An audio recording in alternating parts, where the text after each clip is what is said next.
A Igreja Evangélica Palavra da Cruz, em Sidrolândia, Mato Grosso do Sul, traz uma mensagem de fé ao seu coração.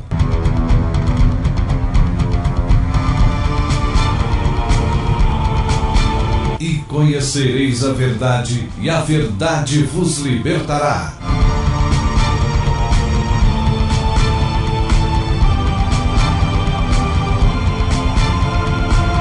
Palavra da Cruz. A apresentação, Pastor Cláudio Morandi. Olá, queridos, bom dia a todos. Que a graça e a paz do Senhor Jesus Cristo esteja com todos vocês, nessa oportunidade tão graciosa que o Senhor nos concede para nós mais uma vez meditarmos na Palavra de Deus, ok? Vamos falar sobre mudança de vida. Mudança de vida, para isso eu quero convidá-los a estar abrindo a Palavra de Deus no livro do profeta Jeremias, capítulo 32, dos versos 39 ao 41. Assim diz a palavra de Deus. Jeremias 32, de 39 ao 41. Dar-lhes-ei um só coração e um só caminho, para que me temam todos os dias, para o seu bem e bem de seus filhos. Farei com eles aliança eterna, segundo o qual não deixarei de lhes fazer o bem, e porei o meu temor no seu coração, para que nunca se apartem de mim. Alegrar-me-ei por causa deles, e lhes farei bem. Plantá-los-ei firmemente nesta terra, de todo o meu coração e de toda a minha alma. Vamos ter uma palavra de oração, pedindo que o Espírito Santo nos oriente nesta reflexão. Maravilhoso Pai, te damos muitas graças pela liberdade que temos em abrir a Tua Palavra, em meditar na Tua Palavra.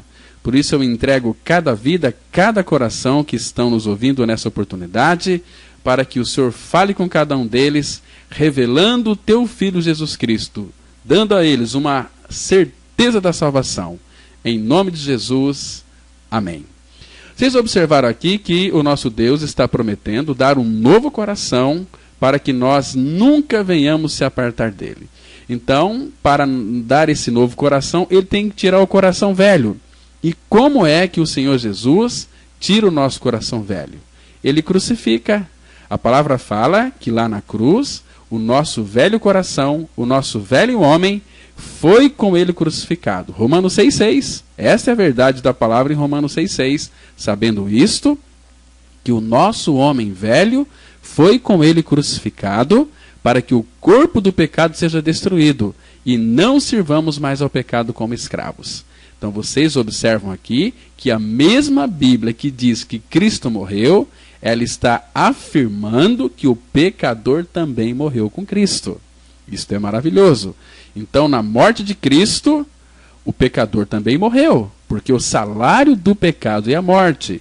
E você que me escuta, você precisa entender esta verdade. Senão você vai ser um crente a vida inteira, vai morrer e vai para o inferno. Você precisa de crer que na morte de Cristo, ele não morreu sozinho. O pecador também morreu com ele. Por isso que ele disse lá aqui em 2 Coríntios, capítulo 5, verso 14. O amor de Cristo nos constrange. Um morreu por todos, logo todos morreram. Esse que morreu por todos foi Jesus. E todos que morreram é aqueles que creram que morreram com Cristo quando ele foi crucificado. Por isso, meus amados, que o novo nascimento ele envolve uma mudança total. Alcança a pessoa por inteiro, não alguma particularidade, mas toda a pessoa sem exceção. Então, ele mostra aí de forma detalhada que o novo nascimento não é parcial. É algo externo, imperfeito, e sim total, interno, essencial, completo e sobrenatural. A regeneração é uma mudança imensa e poderosa realizada na alma pela obra eficaz do Espírito Santo, no qual um princípio vital, um novo comportamento, a lei de Deus e uma natureza divina são colocados e formados no novo coração, capacitando esta pessoa que creu na sua morte e ressurreição com Cristo a agir com santidade, de um modo que agrada a Deus e fazendo a essa pessoa crescer nisto para a glória eterna. Percebe, meus irmãos? Então, entendamos que a regeneração, ela pode ser definida como uma mudança realizada pelo poder do Espírito Santo no entendimento, na vontade e nas afeições de um pecador, o que consiste no início de um tipo de vida e dá outra direção à sua opinião, aos seus desejos, às suas buscas e à sua conduta. Porque o que vai ser processado ali agora é uma mudança de vida. Quando você de fato crê na sua morte com Cristo, Deus, pelo seu Espírito, ele começa a processar no coração daquele que creu mudança. Embora esta mudança seja chamada por vários nomes, e a doutrina bíblica referente a ela é uniforme. Às vezes é chamada de santa vocação, criação, nova criação. 2 Coríntios 5,17, a Bíblia diz assim: e assim, se alguém está em Cristo, nova criatura é. As coisas velhas já passaram, e eis que tudo se fez novo. Então também é um transporte. Essa troca de coração, o novo nascimento é um transporte. Colossenses capítulo 1, versículo 13, a Bíblia diz que ele nos transportou do império das trevas para o reino do Filho do seu amor, onde temos a redenção, a remissão dos nossos pecados.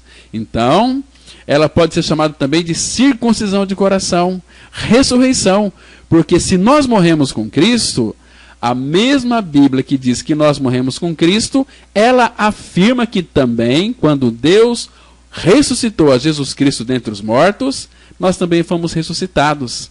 Essa verdade encontra-se na carta de Paulo aos Efésios, capítulo 2, versículo 6, que diz assim: e juntamente com ele nos ressuscitou e nos fez assentar nos lugares celestiais em Cristo Jesus. Então, amado, seja qual for o nome, o verdadeiro sentido é comunicado em toda a palavra de Deus, em termos aí mais solenes e como um rico fruto da graça de Deus. Por isso que Paulo diz lá em Gálatas 1, 15 e 16: quando, porém, ao que me separou antes de eu nascer e me chamou pela sua graça, aprove revelar seu Filho em mim. Ele vai dizer também lá na sua segunda carta, 2 Timóteo, capítulo 1, versículo 9, ele diz assim: Deus que nos salvou e nos chamou com santa vocação, não segundo as nossas obras, mas conforme a sua própria determinação e graça que nos foi dada em Cristo Jesus, antes dos tempos eternos. E o apóstolo Pedro, ele vai dizer lá na sua primeira carta, capítulo 5, versículo 10, o Deus de toda graça, que em Cristo vos chamou à sua eterna glória. Meus amados, isto aqui é tão maravilhoso, isto aqui é tão precioso.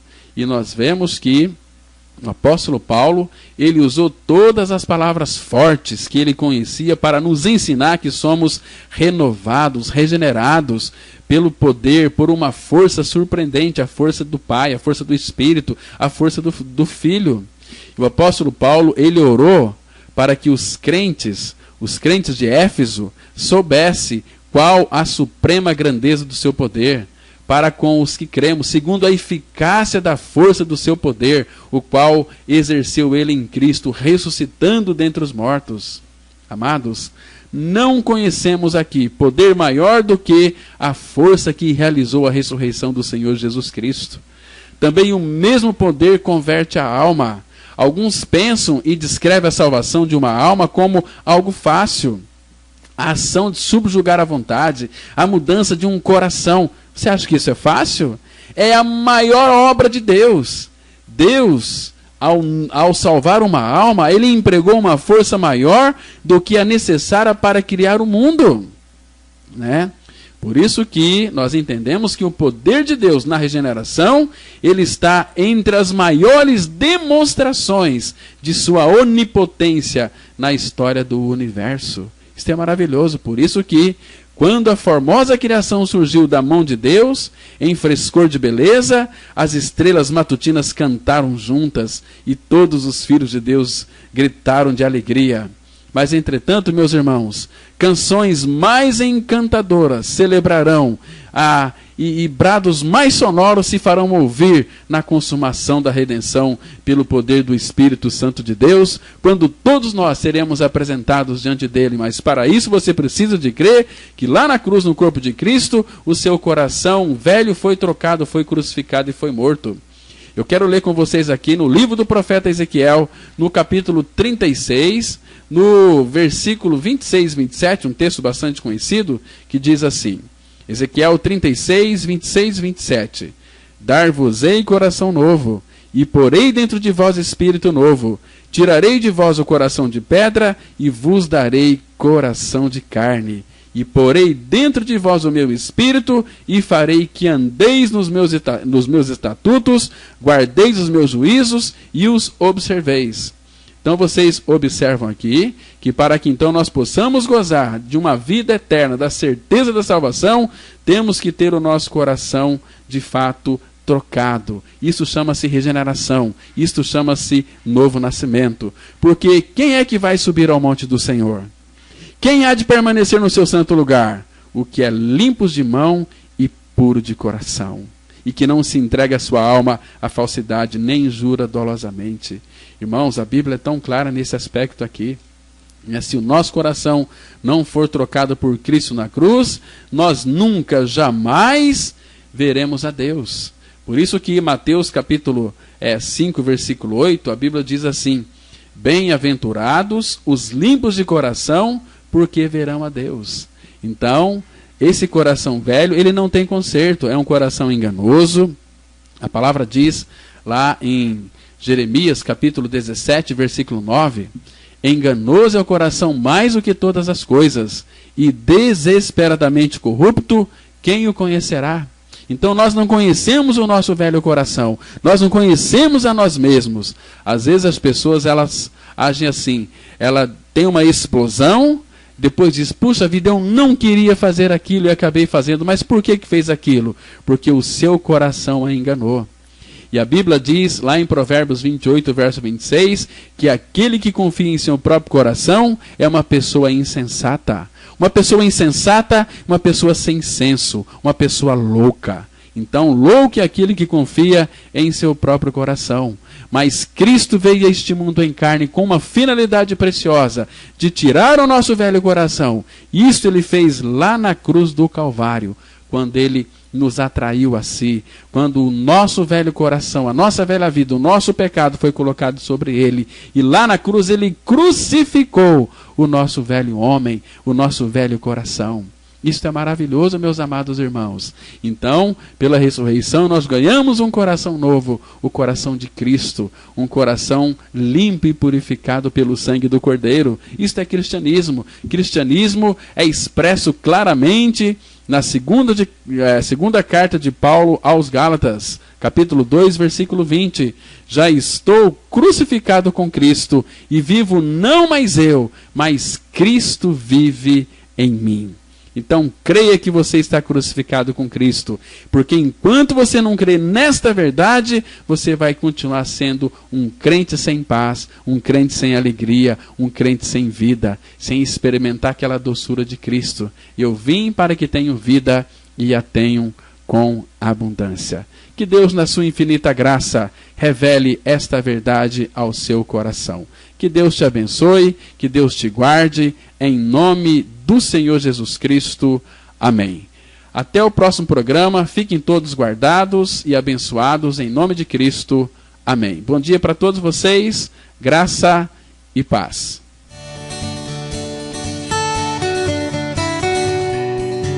Se você se identificou com esta mensagem e quer saber mais sobre ela, ligue para o telefone 0 operadora 67 3272 4801 ou venha nos fazer uma visita na Rua Acre, número 260, no centro de Sidrolândia, Mato Grosso do Sul.